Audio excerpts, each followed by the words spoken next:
ईश्वर का न्याय बराबर है। आज का न्याय बराबर, बोलो, बराबर नहीं है। आपके पास पैसे हैं तो आपको, आपकी गलती है तो भी आप छूट जाएंगे, और पैसे नहीं हैं तो आपकी बिल्कुल गलती नहीं है तो भी आपको जेल में डाल दिया जाएगा अपराधी कह के। बोलो हाँ। अब तो सरकार कानून ऐसे भी बना रही है नए नए, जहां पर सामने वाले ने आपको आरोप लगा दिया कि आप गलत हैं, चाहे वो झूठा ही आरोप लगा दिया हो, आप तो सफाई भी नहीं दे सकते। अच्छा एक बात बताओ, मैंने आप पर कोई आरोप लगा दिया तो आरोप सही है कि गलत है, इसकी जांच होनी चाहिए कि नहीं? बोलो। लेकिन सरकार ने अब नए जो कानून बनाए हैं उसमें सरकार का कहना है कि जरूरत नहीं है जांच करने की। किसी ने आपको कह दिया कि आप गलत हो तो बस आपको जेल में जाना ही पड़ेगा, और उसकी जांच करने की जरूरत नहीं है। अब ये कानून आ रहे हैं नए। बोलो हाँ। अब बताइए, ये न्याय है कि अन्याय है? तो सरकार न्याय के एक कदम है पास के अन्याय के एक कदम पास है। अन्याय पहले ही कम था कि सरकार और अन्याय करना चाहती है। इसलिए हम कहते हैं कि देखो, बहू अपने सास ससुर पर दहेज का केस लगा देती है। आप जानते होंगे कितनी बहुएं हैं जो गलत केस लगा देती हैं? बोलो हाँ। कितनी लड़कियां हैं जो किसी लड़के पे झूठा ही बलात्कार का केस लगा देती है। ये बात सही है कि गलत है? कितने लोग हैं जो अपने अधिकार का दुरुपयोग कर देते हैं। समाज में ऐसे लोग हैं जिन्होंने गलतियां नहीं की पर झूठा आरोप लगा दिया गया और बेचारे जेल चले गए। अब बताइए कि किसी ने झूठा आरोप आप पे लगाया है तो उसकी जांच होनी चाहिए कि नहीं? बोलो। पर सरकार कहती है नहीं, जांच की जरूरत नहीं है। किसी ने बोल दिया आप गलत हैं, मतलब आप गलत, बस। इसे क्या कहेंगे? इससे बड़ी मूर्खता हो सकती है? इतने अंधे तो धृतराष्ट्र भी नहीं थे, है ना? सबसे बड़े अंधे धृतराष्ट्र ही थे, पर वो भी इतने बड़े अंधे तो नहीं थे। जांच तो करा लो भाई साहब। जांच ही नहीं होगी, बोले जांच की जरूरत नहीं, अंदर चलो जेल में। अभी कुछ दिन पहले हमारे देश में एक आदमी को जेल में डाल दिया, 40 साल जेल में रहा। 40 साल के बाद उसे न्याय दिया सुप्रीम कोर्ट ने कि यह व्यक्ति निर्दोष है। 40 साल बाद न्याय क्या मिला? निर्दोष है। और आरोप क्या था? 100 रुपए की धोखाधड़ी। कितने रुपए की? 100 रुपए की। वो राज परिवहन बस नहीं चलती थी सरकारी, पहले सरकारी बस, उस सरकारी बस का कंडक्टर था। 100 रुपए का उस पर घूस लेने का या टिकट ना काट कर चढ़ा लेने का यात्री को आरोप था। उस 100 रुपए के केस में 40 साल लग गए न्याय देने में। और न्याय जब मिला तो क्या मिला कि ये आदमी निर्दोष था। इसने कोई ऐसी बात कही नहीं, किसी ने झूठा ही आरोप लगा दिया। तो किसी के झूठा कहने से सरकार ने जांच नहीं की कि वो सही बोल रहा कि गलत। वो जेल में 40 साल। अब बताइए, ये न्याय है? ये है नेताओं का न्याय?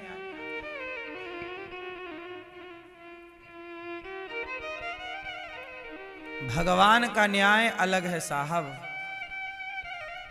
अरे उसने आरोप लगाया तो एक बार आरोप की भी तो जांच हो कि सही है कि गलत।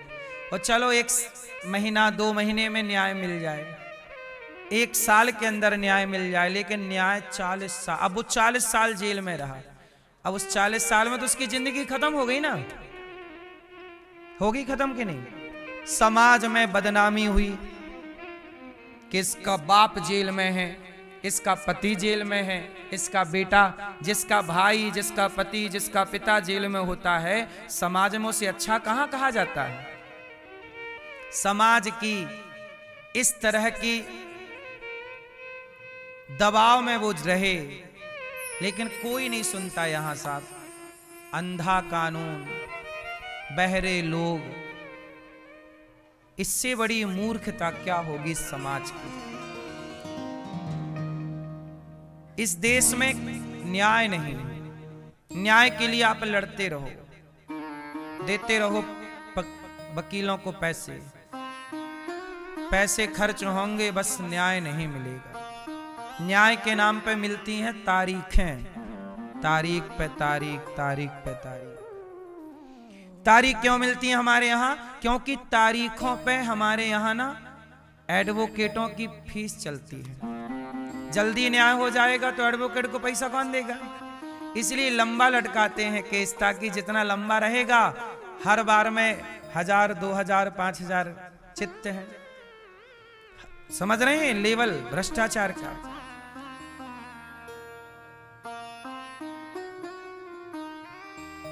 सरकारें गूंगी, सबको पता है सब कुछ, पर अंधेर नगरी चौपट राजा, टके शेर भाजी ठके शेर खाजा, ये पढ़ा था, देखने को मिल रहा है। थी अंधेर नगरी थानबूज राजा, टके शेर भाजी टके शेर खाजा। अंधेर नगरी और चौपट, चौपट राजा। ऐसा है न्याय इस देश का। क्या कहें, किससे कहें, उम्मीदें भी तो अब नहीं है अब किसी से। जिनसे उम्मीदें थी वही ऐसे कानून ले आए, कह रहे हैं कि अब जांच ही नहीं होगी, तुम आरोप किसी ने लगाया सीधे अंदर जाओ, कोई जांच की जरूरत नहीं।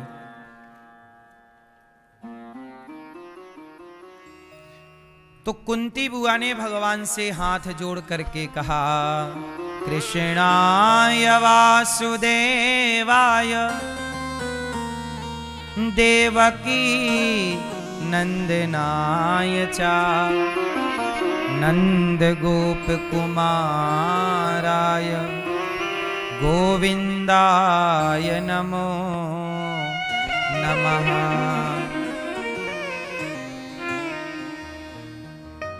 कुंती बुआ ने हाथ जोड़कर कहा, कृष्णाय वासुदेवाय देवकी नंदनाय च।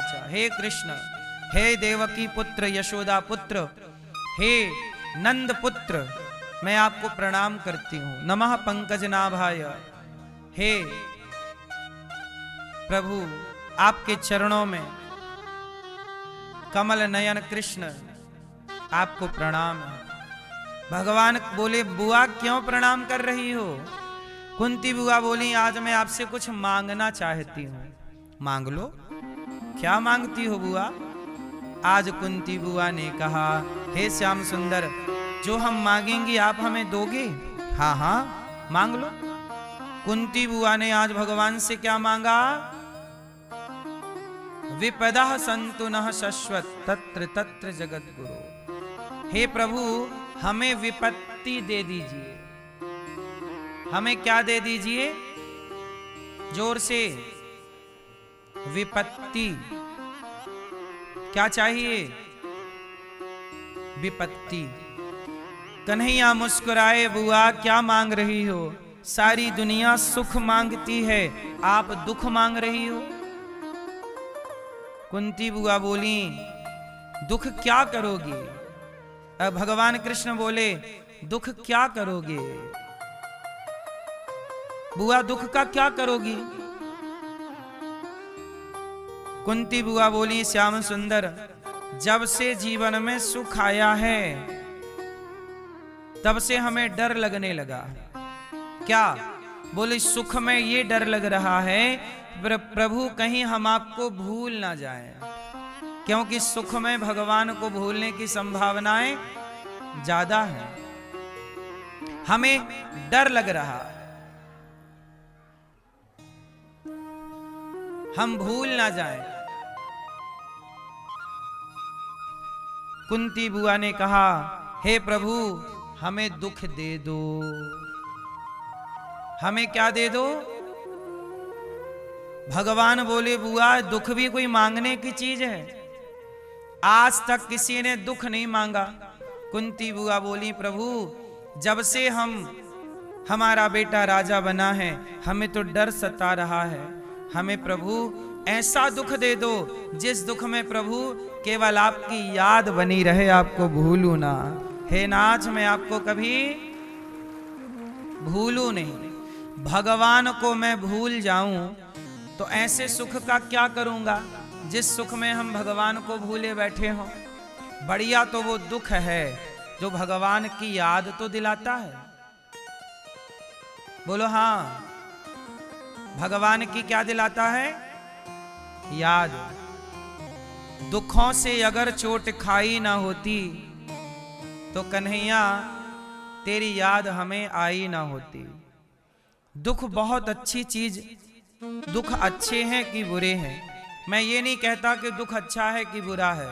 मैं ये कहता हूं कि ऐसा सुख बिल्कुल अच्छा नहीं है जो सुख हमें भगवान से दूर कर दे। दुख ही अच्छा, ऐसा दुख भी अच्छा जो भगवान के पास ले जाकर के खड़ा कर दे। कुंती बुआ बोली, जब जब जीवन में दुख आया तो आपकी याद ज्यादा आई। अब सुख आ गया तो डर रही हूं कि कहीं मैं आपको भूल ना जाऊं। दुख आया, अच्छा एक बात समझो, हमारे देश के साधु संत सब छोड़ के फटे चीथड़े कपड़े पहन के काहे घूमते रहते हैं? ऐसा है कि संत लोग भ्रमण करते रहते हैं, कभी इस पेड़ के नीचे बैठे हैं, कभी उस पेड़ के नीचे। क्यों? हम अच्छे महंगे गद्दों में, अच्छे कमरों में सोएंगे तो खा पी के सो जाएंगे, लेकिन जो फुटपाथ पर है, जो दुख उठा रहा है, वो ज्यादा भगवान को याद कर रहा है। आप ही बताओ, सुखी व्यक्ति भगवान को ज्यादा याद कर रहा है कि दुखी व्यक्ति? बोलो। मंदिरों में, तीर्थों में सुखी व्यक्ति कम होते हैं, मंदिरों में, तीर्थों में दुखी व्यक्ति ज्यादा होते हैं। बोलो हाँ। सुखी व्यक्ति भगवान को तब तक याद नहीं करता जब तक उसके जीवन में दुख ना आ जाए। इसलिए तो कबीरदास जी ने कहा, दुख में सुमिरन सब करें, सुख में करें ना। और जो सुख में सुमिरन करें, जो सुख में भगवान को याद करेंगे, उनके जीवन में दुख आएगा ही नहीं। दुख आता ही इसलिए है कि हम सुख में भगवान को भूल जाते हैं। इसलिए मेरी मां, हालात चाहे अच्छे हों चाहे बुरे हों, हर परिस्थिति में भगवान को याद जरूर करना चाहिए। अब आप लोगों को लगता है कि भक्ति का मतलब दिन भर मंदिर जाएं, क्या दिन भर पूजा करें? नहीं, भक्ति का मतलब दिन भर पूजा करना नहीं, भक्ति का मतलब दिन भर मंदिर जाना नहीं। भक्ति का मतलब क्या है फिर? क्या है मैया? भक्ति का मतलब क्या है? समझाओ जरा हमें, लाल मैया।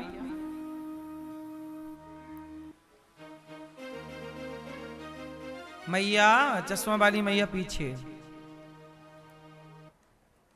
बताओ, भक्ति का मतलब क्या है? क्या है मेरी मां? क्या है? सुनो, भक्ति का मतलब है कि हम मंदिर ही जाएं तो भक्ति कहलाएगी ना। आपको समय मिले तो मंदिर जाया करो, समय ना मिले तो मंदिर जाने की जरूरत नहीं है। समय मिले तो पूजा कर लो, भगवान को स्नान करा दो, प्रणाम कर लो। समय नहीं मिला तो कोई बात नहीं, दूर से हाथ ही जोड़ दो।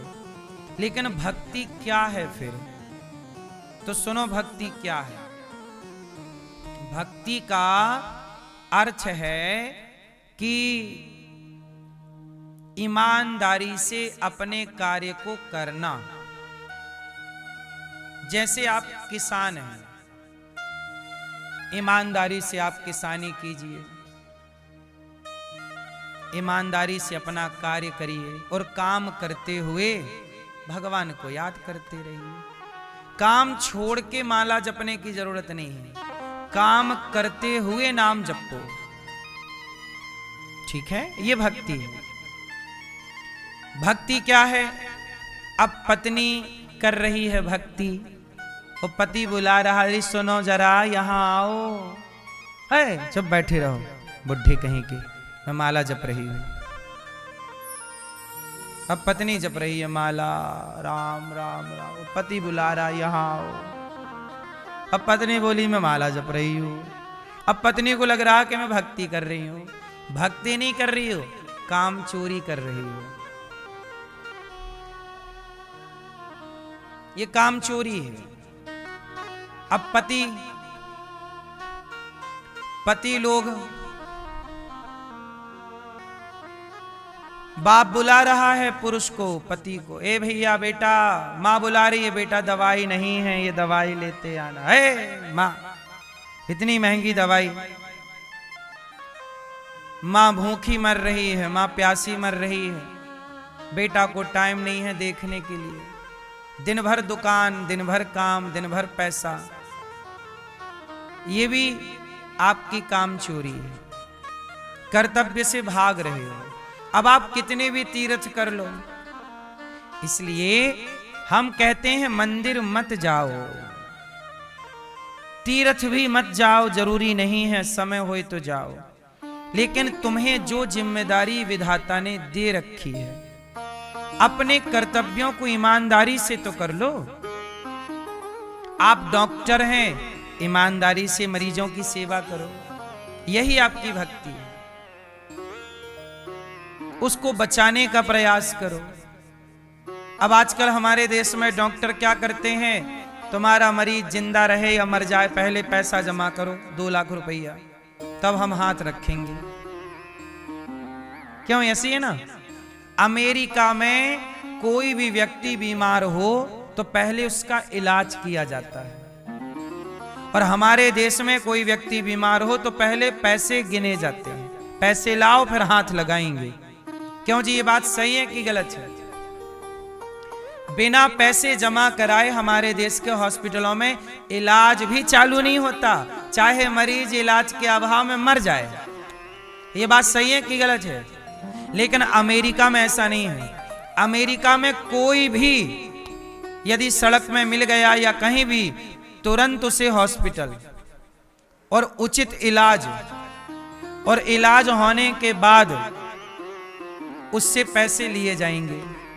और पैसे नहीं है, माना कि किसी के इलाज में 10 लाख लग गए और पता चला ये तो बहुत गरीब आदमी है, तो फिर उसका इलाज फ्री होगा। यदि वो देने योग्य है तो लिया जाएगा, और देने योग्य नहीं है तो। लेकिन हमारे यहां यदि आप गरीब हैं तो आप अपना इलाज नहीं करा सकते, आपको फिर मरना ही होगा। क्यों जी, हमारे देश का है हिसाब किताब के नहीं?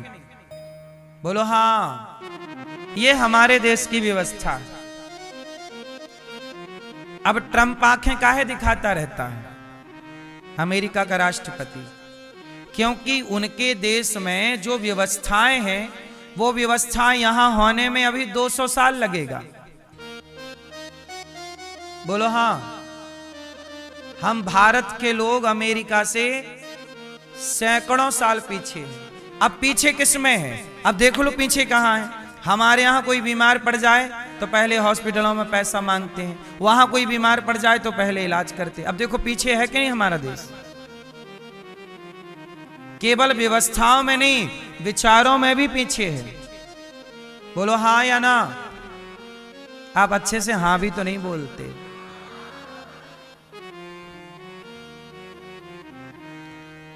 इसलिए हमारे देश में भ्रष्टाचार ज्यादा है।